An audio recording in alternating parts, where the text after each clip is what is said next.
Now, here are your hosts, Hank Davis and Alex Cruz. Hello, everyone, and welcome to Revolution Cast, brought to you by TigerPrince Entertainment. I'm Hank Davis, and joining me on the line, he is my partner in crime. He's Alex Cruz. How are you, Alex? Hey, I'm doing awesome. Amazing. Just getting off a huge, busy weekend. I was traveling all over the state, so finally good to be home. Nice.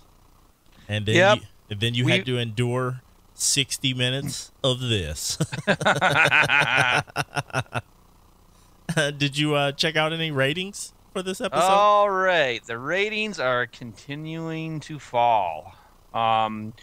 It was at 8.01 million viewers. Oh, man. And so, yeah, it's still continuing to fall. And last week we were at 8.32.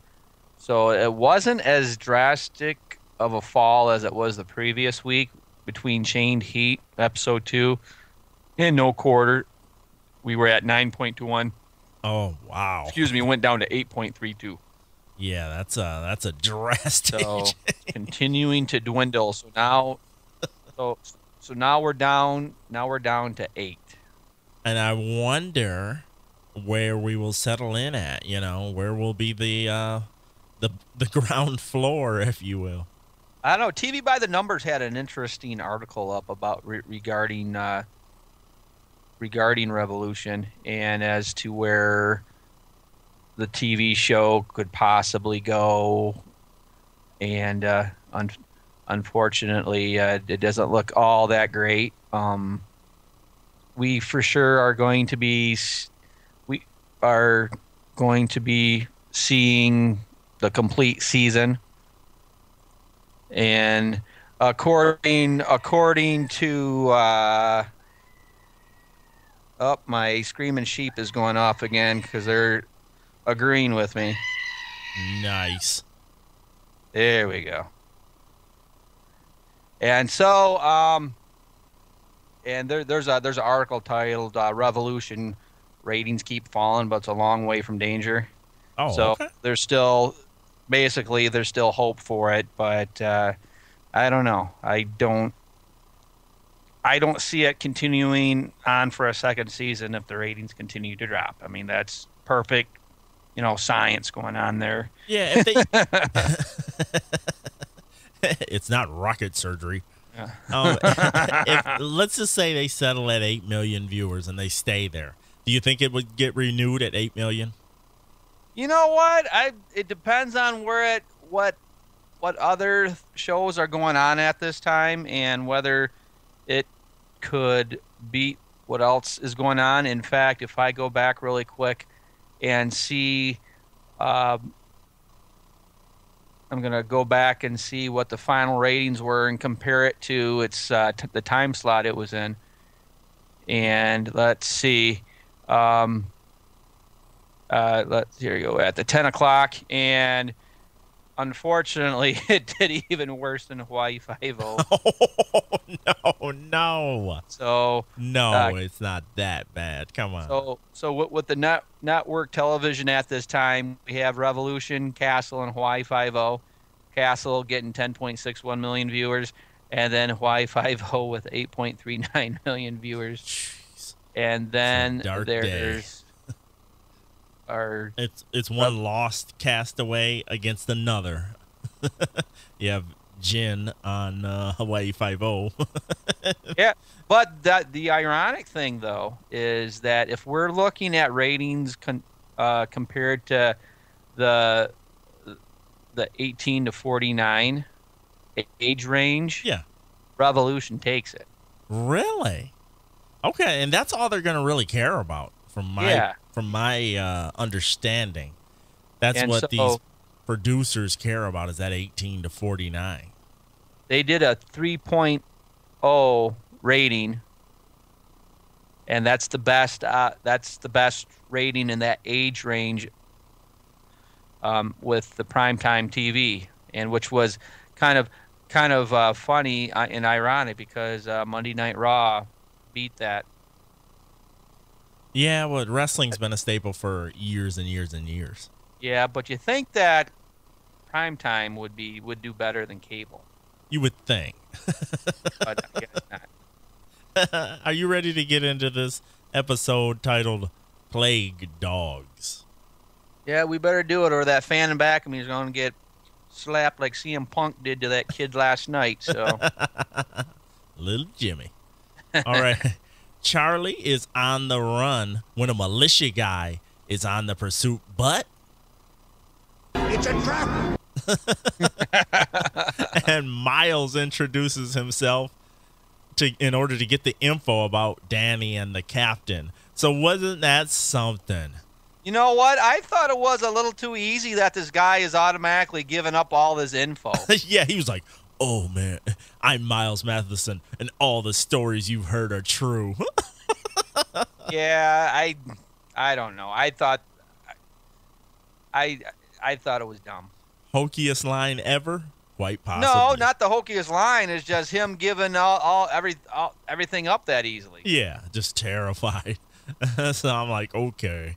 So I was waiting for him to piss his pants or something, and that didn't happen. And then they didn't show him after this scene. So is it clear that they let him go and he's just going to go tell? I mean, wouldn't he go prepare? Oh, yeah, that makes perfect sense, too. I mean, you're going to he knocked him out with the good old knockout punch, and you'd think that he'd go tell, but if he's all by himself, they're going to be ahead of him. Yeah.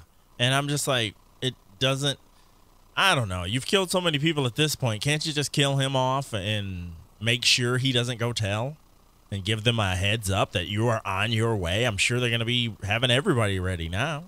Right. I don't know. It's kind of silly. Now, Charlie and Miles have a combative exchange when Miles threatens to walk, because he's gotten to the point where he's just tired of her judging him at every turn. Doesn't it seem like to you? I don't know. Okay, this is my standpoint on it. She's like asking him questions, and he's like, "Oh, it's none of your business." Yeah. I'm like, come on, you're family. And they throw that term around a lot on this show. show. Well, yeah. I mean, that's one thing I do like about the show. And I don't know. I think he has a whole lot of makeup to do. Yes, he does.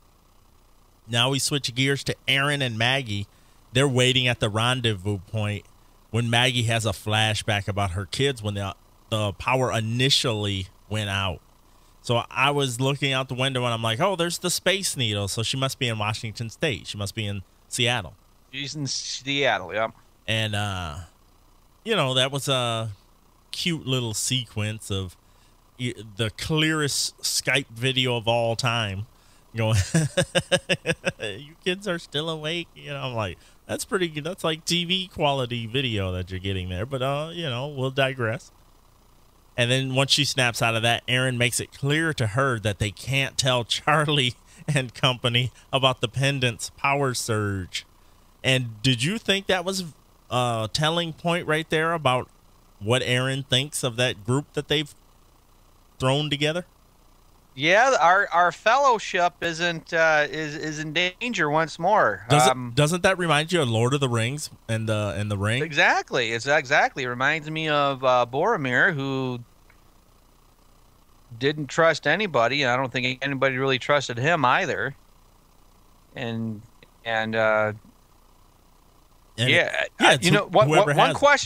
question I have though. Yeah. As I think about this now, we saw the big needle of Washington State there. How does one get down from that if the power goes out? It's an interesting theory. You know what? I guess if worst comes, exactly. I was about ready to say that. Worst comes to worst, we can skydive from the edge of space, like that bozo successfully did today. Nice. Oh, nice. That's a great one. This is one of my favorite parts of this episode, when Charlie kind of introduces Nora to Aaron and Maggie. And Maggie is like, this is who we're going to take down the militia with. These guys. Yeah. She was so underwhelmed. I love that scene. I was like, yeah, you know. And so it just shows you all the little infighting that could take place. Yep. Down the road. So I know Wayne, our good buddy Wayne Henderson from MediaVoiceovers.com had to love this when it's suddenly nighttime and the Fellowship comes across something, you know, it's making all this noise. And when Miles throws his little torch down, you can see it's a pack of wild dogs eating on a deer carcass. I'm like, really? Is this really the scene that we're gonna show? And they even had the Resident Evil style Doberman Pinscher, which yeah, exactly. That's what I was thinking of too. I was like, oh, here's our other kind of reference to Walking Dead. Yep. And so Aaron gets bit because he's not so good at climbing fences. So I was thinking to myself right then, is Aaron going to be the one that is going to succumb to some sort of an injury and die on us this week? Because they've already said that somebody's going to die or they're going to lose somebody. They hinted at that, and I'm like, oh, he's got rabies.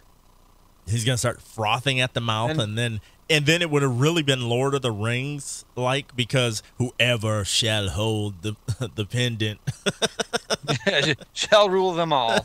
Shall get cursed or something.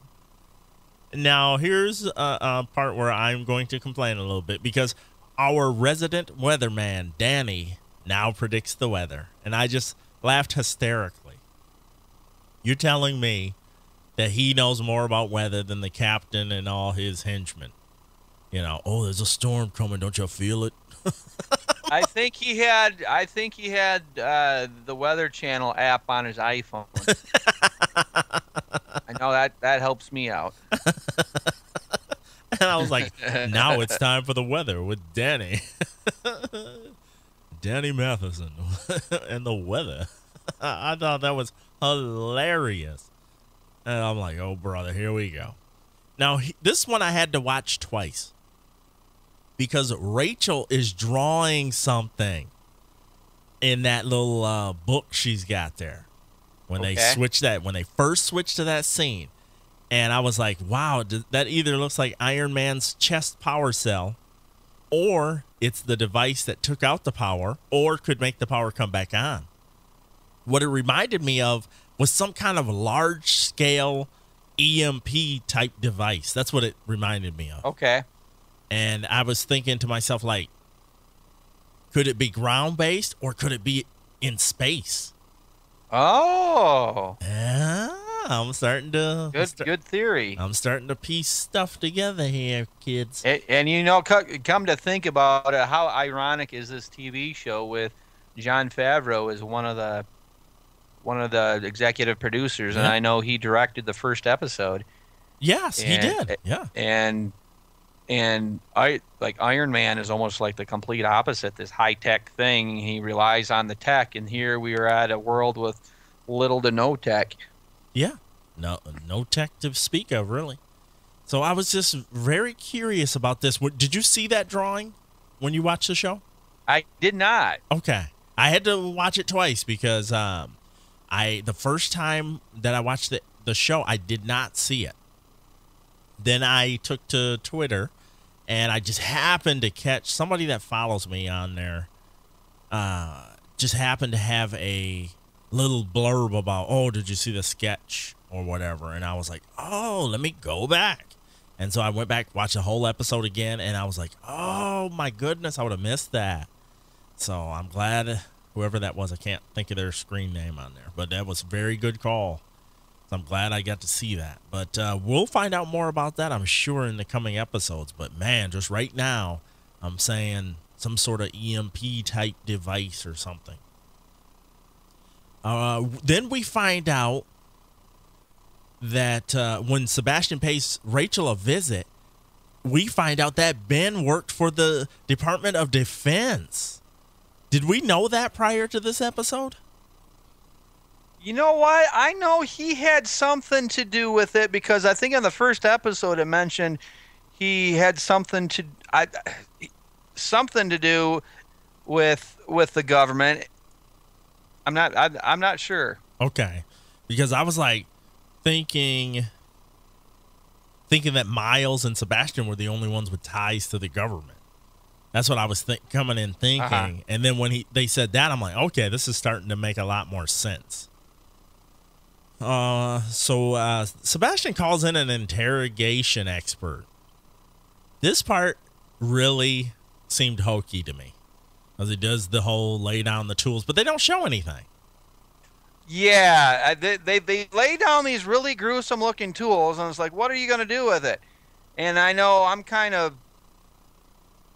of foreshadowing what's going on, but there's going to be a scene with her later on, and it's like that scene didn't. If they would have gotten rid of the scene, it wouldn't have mattered. Exactly. Because you don't see any physical harm on her whatsoever. Thank you. It's not like she's talking funny because they whipped out some wisdom teeth or anything like that. You know what I mean? Yeah. It's there's nothing. It's like, time for your daily cleaning, Rachel. You know, is going to clean her gums or something. I don't know. It did not seem menacing at all. Didn't do a good job. You're right. It didn't. Miles tells Nora that he's going to leave the fellowship. And Charlie is right behind him. And here's the whole thing. So this takes us to a flashback where Rachel leaves Charlie, Danny, and Ben allegedly to go for supplies. And I was like, okay, here's the whole bit of the episode is she's always left behind, you know? And Yeah, like, oh, poor girl. yeah. First it's mom, then it's dad, then it's brother. Now it's going to be uncle. You know, oh, we should all feel pity and get out the little cry rags, you know. And I was like, kind of got me down in the mouth at that point of the episode. But Weatherman Danny was right about the storm coming, and it's a doozy. So here's what I need to ask you. The militia kill people on a regular basis, but a solid thunderstorm has them on the run. Yeah, that's interesting, isn't it? Yeah, we're these hardcore murderers, but man, do we not want to see a thunderstorm. I'm terrified. Let's hurry up and get to shelter somewhere else. I was like, really? Yeah,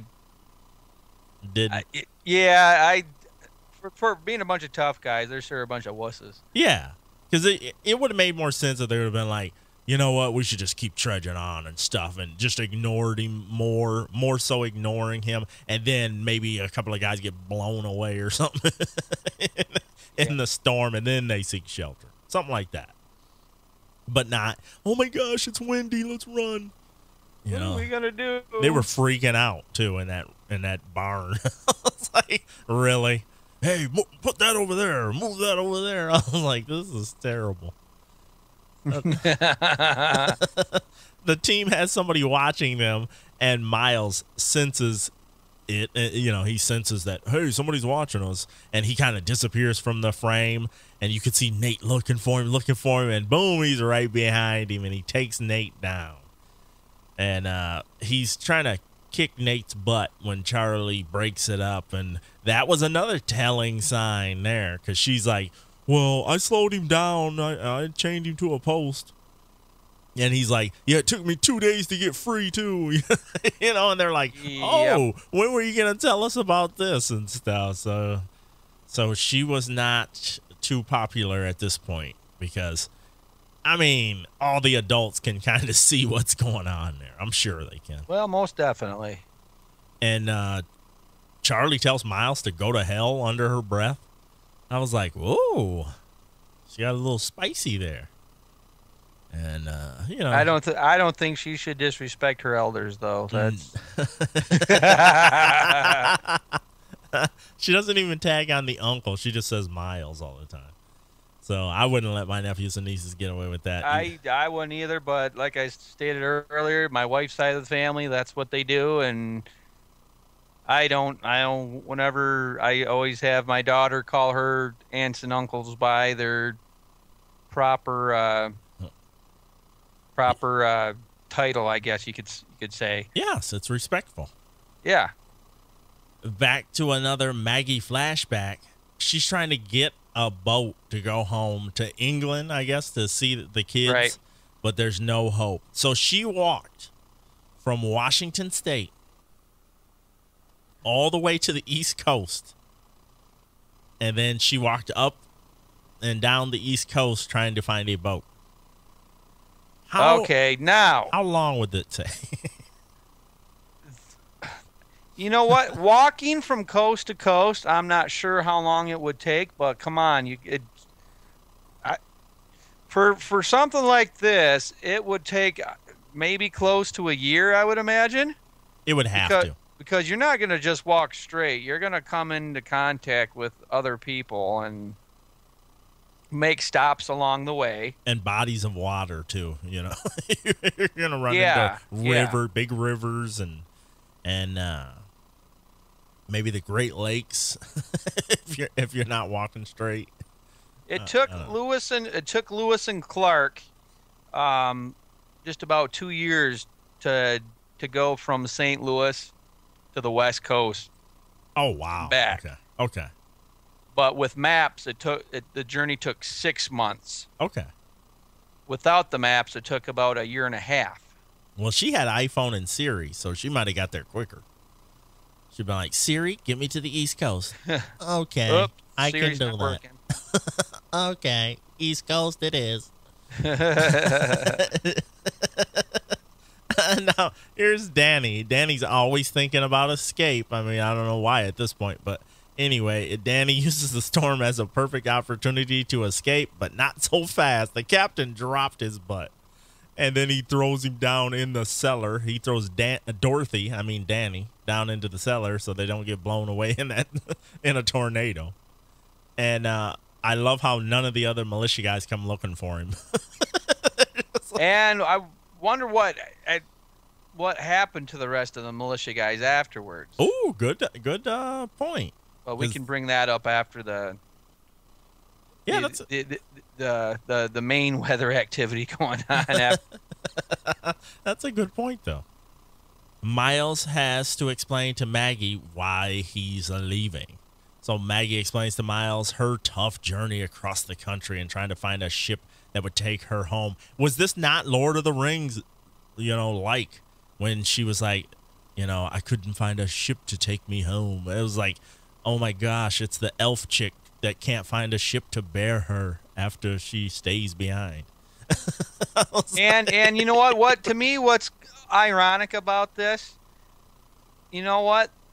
Before the invention of the steam engine, they went entirely on sail.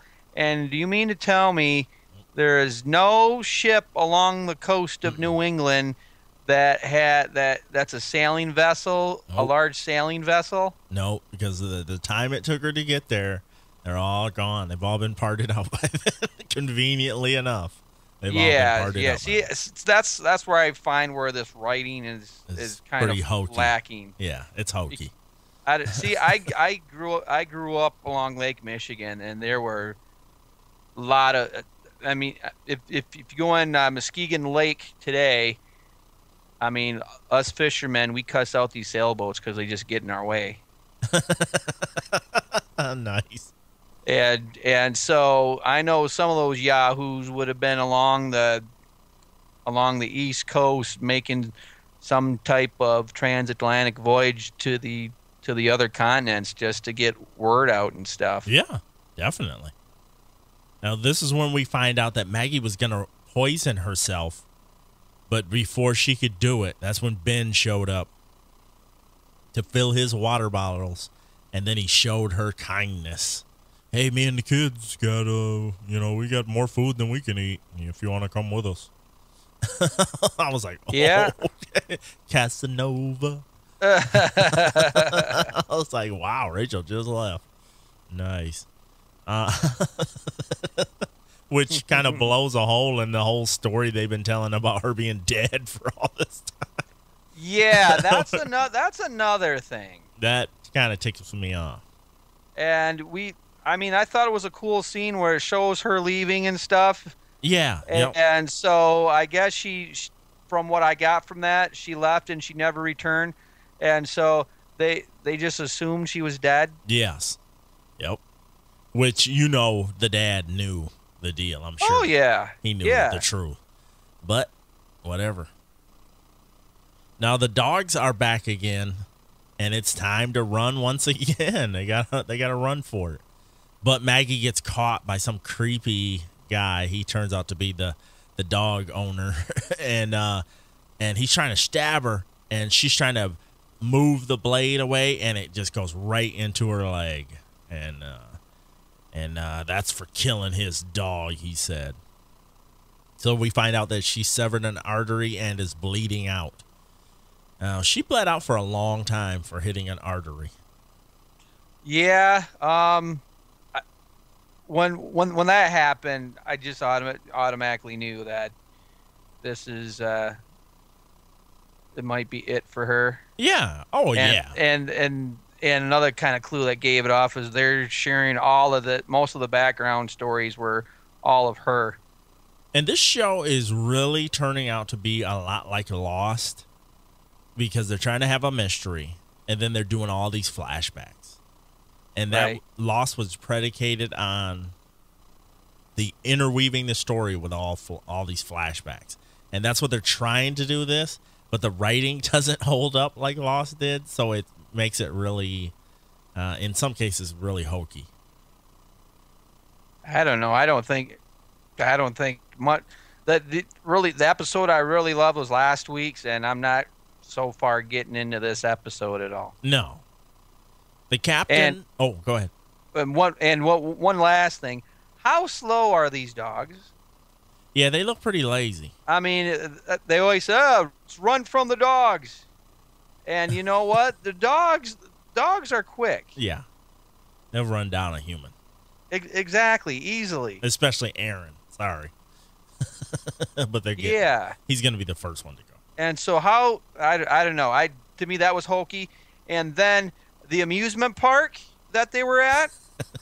Come on, did you see how brightly painted and freshly new this place looked? Yeah. If this were an amusement park, kind of decrepit from all of those years, that paint would have been peeled. Yeah, it would have been down. But it wasn't. Now, the captain is impressed by how Danny got out of the cuffs. And then the captain sheds some light on why he does what he does. So their story's starting to mesh together pretty well, because he's like, I have a son, and you kind of remind me of him and all that, just like you said. Yeah, see, I told you there was some kind of bonding going on between these two guys. Yes, just like you said, they're connecting, and that story is one of the only things for me that is working on this show is that kind of scenario that they have going. I mean, as bad as this character has been with some of the things he's done, I'm finding him to be really likable for some reason. Yes, you're not the only person I've heard say that too, so that's very telling. Miles and Nora leave the diner to go find the dog master, because Miles is like, I'm going to find him and he's going to call them dogs off. And Charlie and Maggie kind of have that mother-daughter exchange, and it all seems very touching at this point, which I was like, ooh, okay. Now, this is a part that I almost missed as well. I had left the room, and then luckily I rewound this. But the captain is like celebrating the storm passing, and then he gets smashed by like a half a ton of rubble. So yeah. Like, yes. The roof like collapses on his butt, man. It was so funny. I thought it was hilarious. I was like, well, maybe not so yes, huh? And then when they switch back to Maggie, and she's going to talk Charlie through sewing up her artery, and then that guy kind of nabs Charlie right through that I don't know, that little port in the wall or whatever. Yeah, that was kind of creepy. That freaked me out. I'm not gonna lie to you. That kind of startled me. Because it's like, oh no, because Nate's tied up, and then Aaron, he's not gonna do anything, and Maggie can't do anything. So while Miles and Nora were out looking for him, he was already making his plan to kidnap one of them, which I don't know how believable that is.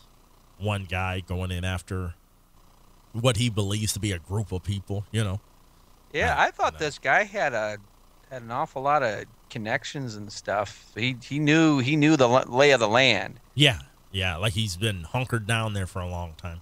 And so I'm kind of wondering if he was preying on a lot of innocent people that went through there. Yeah, probably.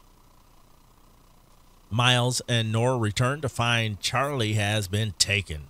It's just like, we need Liam Neeson right now. And then Miles cuts Nate loose, and he's like, you're coming with me. We're going to go find Charlie. So Aaron is going to have to operate. Nora is going to stay back and help him. And I was like, oh, Aaron? Oh, yep, she's definitely dead. We have no hope. But then we get back to what I want to talk about, and that's the captain is now stuck. He's trapped under some rubble, and he needs Danny's help. And Danny's thinking about bailing. Now, what do you think the mindset should have been for Danny? Do you think he should have bailed out, or do you think he should have helped him out like he did? Well, there was the captain was kind of playing with his head, and he kind of I think it was the scene before where he said, or I think it was this scene. He was saying, "Come on, you know what kind of man your dad was. He wouldn't have left me." I was thinking to myself, just leave him, dude. Don't give in to this. Go. And so he said, "Oh, you're responsible for my dad's death." Blah blah blah, and it's kind of funny. And he does talk him into helping him, which is ironic that just in the nick of time he moves that beam and he's able to roll out from under there, or else he would have been crushed. Which I don't know. You could have done your Batman from the first Batman movie and been like, "Hey, I didn't kill you, but I don't have to save you either." Yeah, and I think the ironic thing after that is that immediately Danny gets the cuffs put on him by the captain. He's like, "You're more important than you even know." I'm like, oh my gosh, there we go. So the dog master is really a nutball. He really creeped me out. I'm not gonna lie to you guys. He really, yeah, he kind of, I don't know, reminded me of a serial killer for some reason. Yes, he did. He perfectly played that role. And he's tying Charlie up, and he's setting a booby trap. So when somebody opens the old door, an arrow's going to shoot her right in the face. I was like, you got to be one sadistic dude to set that whole contraption up. Saw. Yes. Oh, that's great. I put the key to the door inside your stomach. If you really want out, you'll rip your stomach open.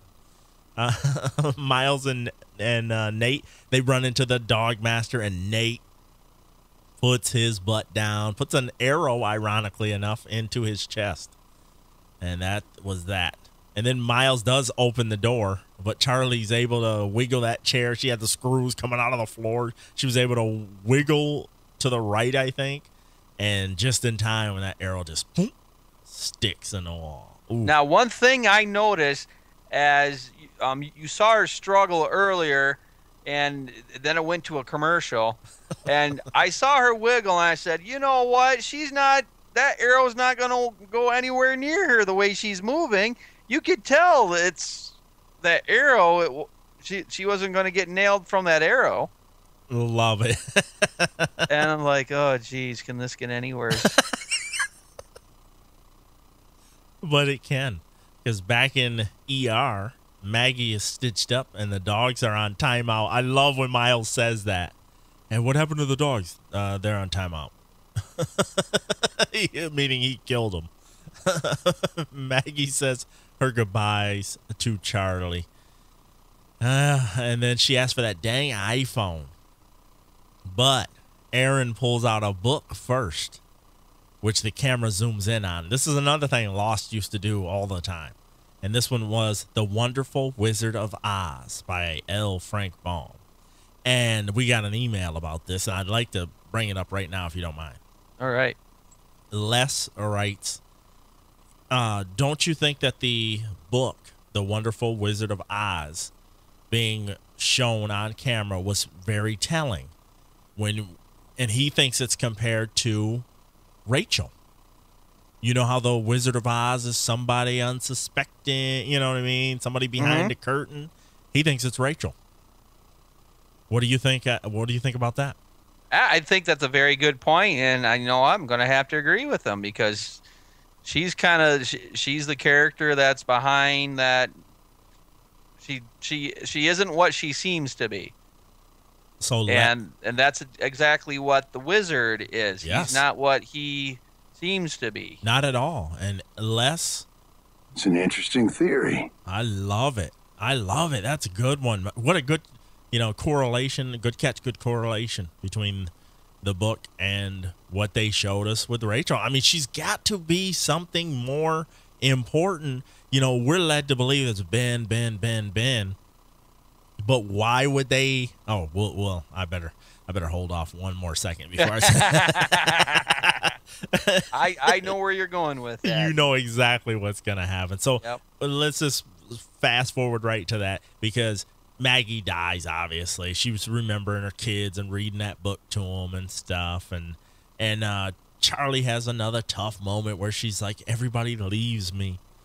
And Miles is like, I'm going to stay. I'm not going to leave you. I won't leave you and stuff. And so he's kind of torn, because it's just getting to him finally. It's finally sinking into him. And Rachel has survived her interrogation, like you alluded to earlier, totally unscathed. And then Sebastian's like, Danny's going to be here soon, and I wonder how you're going to handle it when we start pulling out his molars and stuff. I was like, oh, brother, yeah. Like you did with her, like she's sitting there fine. I'm sure he's not going to be any, if your interrogation guy is that pitiful, I'm sure he's not going to buckle, Yeah. So then they show that scene again where Rachel leaves, but this time they show it from her perspective, face on camera, and she is bawling her eyes out. And then she gets to the Monroe militia camp, and she turns herself into Miles. And that's why I'm like, oh, she's way more important. She's got to be. Yeah, she's got some info. Otherwise, they wouldn't have captured her like that. Yeah, so I mean, the speculation is running rampant. So could she possibly have been the brains behind the whole, whatever this whole thing is? But Ben kind of was the, the intermediary that would take the information to the Department of Defense or whatever her concoctions might have been or something along those lines. I don't know. I just think it's very interesting. Yes, indeed. I totally agree with you. And she's from this, she's somebody very important. Whatever this conspiracy is, or whatever this has to do with shutting the power off, she does have something to do with it. Definitely does. And I mean, next week we should pretty much see whether or not Danny gets taken in or not. We should find that out and get some. Well, judging from the previews, I think we're going to have some sort of finality with that part of the story. Yes. Yeah. So next week's show is titled Soul Train, which that's just a terrible. This is just a terrible reference. It kind of want to make you hope Don Cornelius has something to do with it. God rest his soul. Hey, and if he doesn't, you can bet Hank Davis will have a spoof that will. The gang close in on Neville's group, but a discovery threatens to impede their efforts to rescue Danny. In other events, Monroe ups the value of Danny's life. and Nora makes a connection with another rebel. So they're making it sound like, they do just enough, Alex, for me to make me interested to see the next episode. Even as bad as some of these things are, even as bad as some of the writing gets, they do just enough where I'm like, I gotta see the next episode. What about you? Yeah. I mean, there's that little tidbit they'll add on to that, and it makes you just want more. Definitely. I had my girlfriend watch all initial 3 episodes of Revolution, and she sounded like Alex Cruz. She was like, Charlie is overacting. She was like, some of the things don't make sense. Why couldn't you have this, and this? I was like, you sound like Alex Cruz right now. She likes some of it, and she really wants to get into it. She really wants to like it. But there, just the holes in some of the, areas just make it a little tough. And then some of the overacting or bad acting, kind of makes it a little challenging. A lot of people are just hanging on by a thread right now. Right. Which I hope people will continue to watch the show, and we can continue to do the podcast. That's what I'm hoping. Oh, this is a fun podcast. No bones about it. And like I said last week, so if you guys tuned in last week, you heard me say it, but the name of the site is changing. So it's not going to be TigerPrinceRadio.com anymore. It's going to be TPENetwork.com, and it's going to be going live next week. And only if you go to the website, that's the only reason you would need to know that. But the feeds will just redirect, and you don't have to resubscribe or anything like that. It's going to just be seamless on the back end. But if you're a person that goes to the actual site, it's going to be TPENetwork.com, and it's going to be next week, which what does next week start with? 14th? October, Sunday the 14th, Monday the 15th? It starts with something like that. Hang on, everybody. It's the 14th is next week. Okay. So Sunday. So by that Sunday, Monday, it'll be totally switched over. TigerPrinceRadio.com will still forward you to it. Still some things to flesh out. If there's any of the old shows that you still listen to or want to own, want to have, just go download the heck out of them. If I'm talking I'm talking Terminator Radio and all those old shows like that, Unit. And wow, Terminator Radio is still on. Amazing. That's crazy. And people still download it. That's insane. That's great. Insane. You're insane if you're a person that still downloads that. Alex, any final thoughts on this show, on this episode? Or what did you rate this one out of 10? Let's see. I gave the last episode, I believe it was an 8. Yeah. I will rate this at probably about 6, I think. Winner, chicken dinner. Me too. I held up my 6. I held up 6 fingers to the camera so people can prove that I did that. and the reason why it was at a 6 and nothing lower than that is because I'm still interested in the show. I kind of I have some type of care for the characters. I'm kind of disappointed to see Maggie get killed off because I kind of thought she was an interesting character. And I did too. Who would you have rather taken her place? Nate.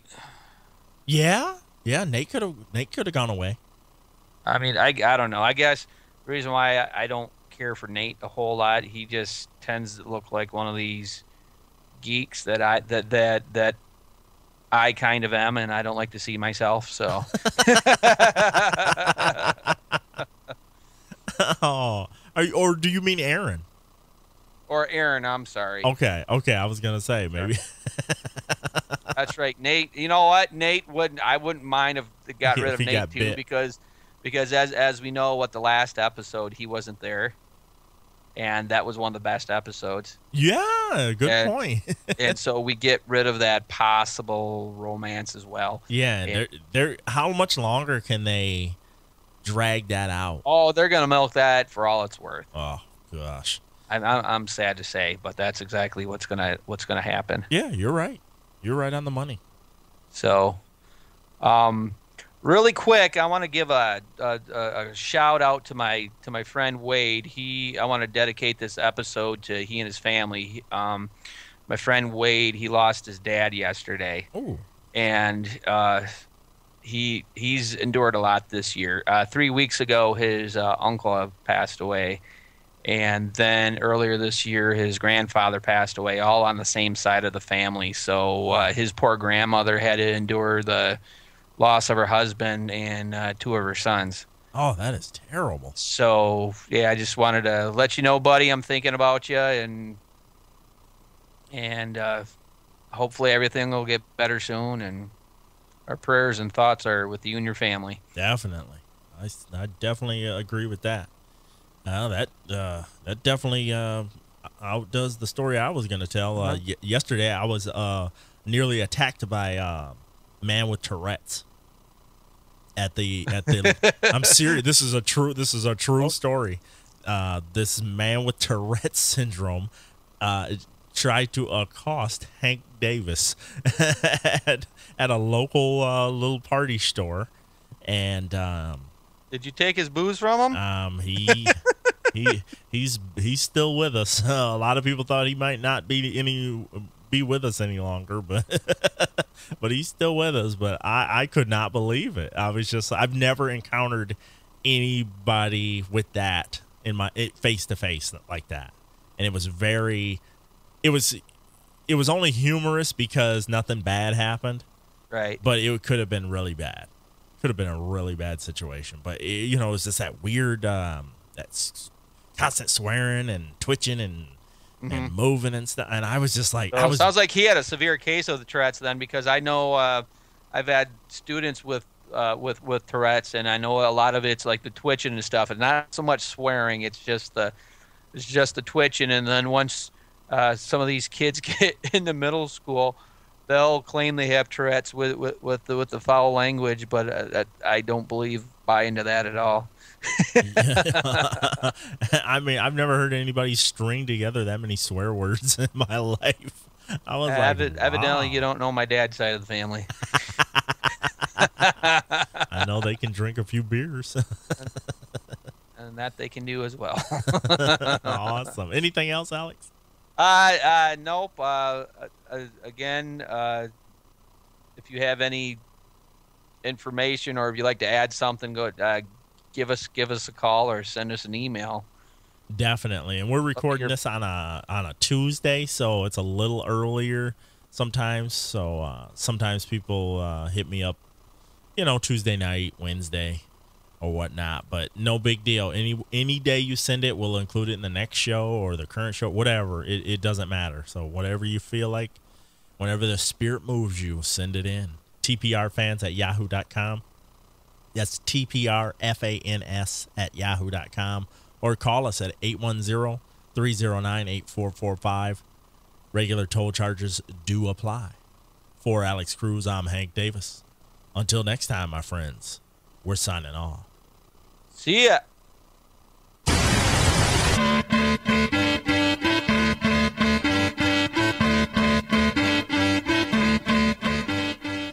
TigerPrince Entertainment. There ain't nothing else like it.